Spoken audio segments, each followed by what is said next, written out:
अस्सलाम वालेकुम। मेरा नाम एहसन है और मैं आपसे मुखातिब हूँ कश्मीर डेयरी फार्म के प्लेटफॉर्म से। आज एक बार फिर से हम मौजूद हैं जी अली डेयरी फार्म पे। उमर साहब की ये जानवर की एक वीडियो आपकी नज़र।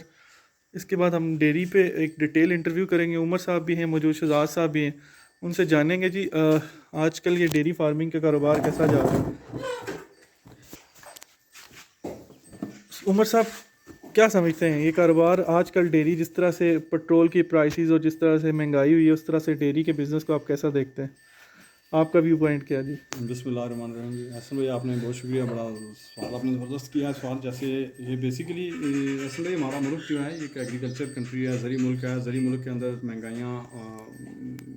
बहुत ज़्यादा बढ़, लेकिन मैं ये समझता हूँ कि जिस बंदे के पास प्रोडक्शन अपनी है उसके लिए महंगाई या उस तरह से उसके लिए जो वो मसाइल प्रॉब्लम्स उसके लिए कम होंगे। क्योंकि अगर पेट्रोल की कीमतें बढ़ी हैं तो जानवरों की कीमतें भी बढ़ी हैं। वंडा जात अगर रेज़ हुए हैं तो दूध की प्राइसेस भी डेवलप हुई हैं, वो भी बढ़ी हैं। गो चलें उतनी खातर खा दूध की कीमतें नहीं बढ़ी, लेकिन जानवरों की वैल्यू जो है वो जो पहले गाय आपको 2 लाख 2.5 लाख में मिलती थी, आज वो आपको 5 लाख रुपए में वो गाय आपको मिल रही है। तो इस वजह से जानवरों की प्राइसेस भी डेवलप हुई हैं। तो ज़िंदा वही रहेगा जिसने मेहनत करनी है और जिसने कुछ ना कुछ कमाना है और जिसने प्रोडक्शन करनी है। और जो मैं ये समझता हूँ कि डेयरी का काम कर रहा है वो भी मुल्क की कौम की खिदमत कर रहा है कि वो मीट की शक्ल में जानवरों को प्रोड्यूस कर रहा है, दूध की शक्ल में जानवरों को प्रोडक्शन बढ़ा रहा है, और वो मुल्क की कौम की खिदमत कर रहा है। लोगों को प्योर चीज़ें मिल रही हैं, और ये मैं समझता हूँ खिदमत खलक भी है, और इसके अंदर रोज़ी भी अल्लाह की ज़ात देती है जब आप बेज़ुबान जानवर की खिदमत करते हैं। तो बस इसमें यही है कि जब आप मेहनत करें और स्ट्रगल अपनी जारी रखें तो इंशाल्लाह अल्लाह आपको कामयाब करेगा। जी शहजाद भाई, आपका डेयरी फार्मर का ये सवाल जो उमर साहब से था, आजकल इस बिज़नेस में महंगाई में क्या समझते हैं, डेयरी फार्म का बिज़नेस कैसा कैसा जा रहा है और इसमें क्या चीज़ें इम्प्रूव की जा सकती हैं? जी हसन भाई, अल्हम्दुलिल्लाह, अल्लाह का शुक्र है। जिसने वही आगे उमर साहब ने कहा कि मेहनत करनी है तो फल उसी को मिलना है। लेकिन मुश्किलात तो आई हैं महंगाई की वजह से, जो इतनी ज़्यादा हर चीज़ जो है वनडे वगैरह बहुत महंगे हो गए हैं। और ख़ास तौर पे हमारा जो एरिया जो आज़ाद कश्मीर का है, हमें ज़्यादा जो है ना कैरेज वगैरह में जो है ना वो, और जो है ना सामान वगैरह लाने में, मटीरियल वनडे वगैरह चारे वगैरह, हमारे इस एरिया में उतनी चारे की प्रोडक्शन नहीं है जैसे पंजाब में होती है। तो इस वजह से हमारे लिए मसाइल हैं, लेकिन फिर भी अल्हम्दुलिल्लाह बेहतर है। मेहनत करने वाले के लिए कोई मसला नहीं है यहाँ। बिल्कुल जी, आप सही कह रहे हैं। मेहनत में जो लोग मेहनत करते हैं वो कामयाब हो जाते हैं आहिस्ता आहिस्ता। नो डाउट ये कि आजकल डेयरी फार्मिंग थोड़ी सी मुश्किल हुई हुई है, टाइट हुई हुई है, लोग थोड़े परेशान थे, इस वजह से मैं पूछ रहा था। उमर साहब, आपके ख्याल में कैसा है जी, इसका फ्यूचर क्या है? पाकिस्तान में डेयरी फार्मर्स का फ्यूचर क्या है? और एक मिनट जी, ये उमर साहब का बैल है जी कुर्बानी के लिए जो तैयार है इस साल, माशाल्लाह से, अल्लाह पाक कबूल करे। ये हमारा जो अंदाज़ा है जी, ये 32 मन इसका ज़िंदा वज़न है। बहुत प्यारी चीज़ है। उमर साहब ने बड़ी मेहनत की, अल्लाह पाक कबूल करे। तो हाँ जी उमर साहब, बताइएगा कैसा, आप क्या समझते हैं, क्या फ्यूचर है डेयरी फार्मर्स का? असल में फार्म का फ्यूचर जो है बड़ा ब्राइट है। उसकी रीज़न ये है कि यहाँ पे प्रोडक्शन के अतबार से हम गोश्त बाहर एक्सपोर्ट कर रहे हैं।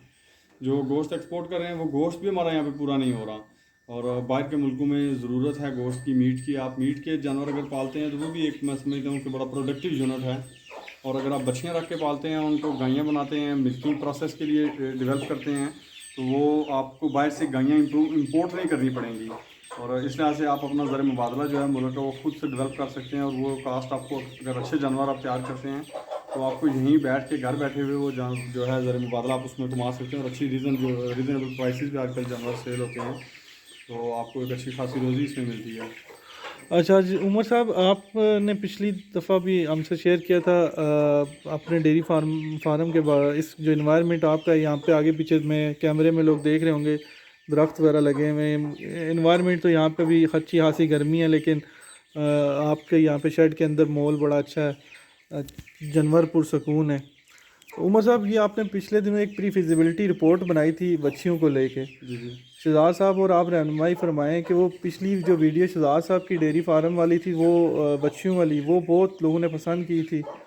10,000 लोगों ने वो वीडियो देखी भी है, और लोग उस पर क्वेश्चंस भी करते हैं, कॉल्स भी करते हैं। तो यार वो कोई कैलकुलेशन बता दें जो आजकल जो लोग करना चाह रहे हैं बच्चियों का काम, ईफर्स तैयार करना चाह रहे हैं, उसके बारे में मोटी मोटी जो है कैलकुलेशंस वो बता दें, और वो काम कैसा है? एक्चुअली इस पे डॉक्टर मुजम्मल साहब अल्लाह उनको ज़िंदगी और सेहत नसीब फरमाए कि वो बड़ी फिल्में खलक कर रहे हैं और इस पर बड़ी अच्छी प्रोडक्टिव वीडियोज़ उन्होंने बड़ी डिटेल बनाई हुई हैं। लेकिन एक अजमाली सा खाका मैं ये पेश करता हूँ कि आप जनरल अगर एक आज हिफर आज आप लेके आते हैं 1 साल की 1 ईयर ओल्ड 11-12 माह की, अगर आपको हिफर बाज़ार से तकरीबन आज पहले वो लाख रुपए की मिलती थी, अभी वो नियर अबाउट 1.5 लाख की आपको मिलेगी। 1 लाख रुपये उसके ऊपर ख़र्चा है या 1.25 लाख रुपये महंगाई की वजह से उस पर 20-25 हज़ार रुपये एक्स्ट्रा हो जाता है, तो आपको वो 2.75 में वो तैयार होती है। जबकि वो सेल आउट मार्केट के अंदर 3.5-4 लाख रुपये तक वो आपकी इजीली सेल होती है, अगर उसकी ब्रीड वाइज अच्छी है। पहली शर्त तो ये है कि आप जब जानवर खरीदते हैं उसमें आप पेश नज़र रखें कि अगर आपका ब्रीड वाइज जानवर जो है वो किस क्वालिटी का है, अच्छी क्वालिटी का, उसके ऊपर आप मेहनत करते हैं तो वो आपको 1-1.25 लाख रुपया विद इन 1 ईयर पर एनिमल जो है वो आपको रिफ़ंड कर देता है इन शेप ऑफ प्रॉफिट। आपकी मेहनत और जो सारे उसके अखराजात वो मीट करके उसमें से आपको अखराजात अपने खुद निकालती है और उसके बावजूद आपको 1 लाख रुपये वो प्रॉफिट देती है। और अगर आप मैं समझता हूँ कि 12 बच्चों से काम स्टार्ट करते हैं तो आपको पर मंथ जो है वो 1 लाख रुपया समझिए इनकम आ रही है उसमें। ये एक अच्छा बिज़नेस है, बेहतरीन बिज़नेस है, लेकिन ये थोड़ा सा सब्र आजमा और इन्वेस्टमेंट इसके लिए आपको हैवी चाहिए कि आप अगर सपोज 12 बच्चों से स्टार्ट करते हैं तो फर्स्ट ऑफ ऑल आपको 18-20 लाख रुपये बच्चियों की परचेजिंग के लिए और फिर 12 से 15 लाख रुपये उनके साल पूरे के अखराजात के लिए आपको वो जो है पैसे आपको मस्ट आपके पास जो मौजूद हों। तो इस पर गोया मतलब जो है 30-32-35 लाख से आप ये काम स्टार्ट कर सकते हैं और फिर आपका ये काम जो है रन आउट हो जाता है। तो फोकस पूरा रखें इस पर, मोर्टेलिटी रेशो आपकी कम हो और आपके जानवर जो हैं वो रिपीट ना हों, उनकी अच्छी खुराक अच्छी फीडिंग आप देंगे तो उनकी रिपीटिंग के इश्यूज़ नहीं होंगे, बीमार ना हो जानवर उस वजह से भी रिपीटिंग के इश्यूज़ नहीं होंगे, उनको एनवायरनमेंट अच्छा दिया जाए तो फिर आप इसमें अच्छा प्रॉफिट कमा सकते हैं। लेकिन अगर आप लेके छोड़ दें, फीडिंग अच्छी ना हो, उनकी सेहत अच्छी ना हो, फिर आप रिपीटिंग में भी जाएंगे और फिर आपका वेस्टेज ऑफ टाइम है और फिर खातर खा आपको रिजल्ट नहीं मिलेंगे। थैंक यू जी। नेक्स्ट वीडियो में दोबारा से हम लोग उमर साहब से बात करेंगे। ये डेयरी फार्म पे एक छोटी सी रिपोर्ट थी, आइंदा डिटेल इंटरव्यू हम लोग हर हफ्ते में करेंगे, नए नई चीज़ें नए फार्मर्स को बताएंगे। चैनल को सब्सक्राइब और लाइक ज़रूर कीजिएगा। जज़ाकल्लाह।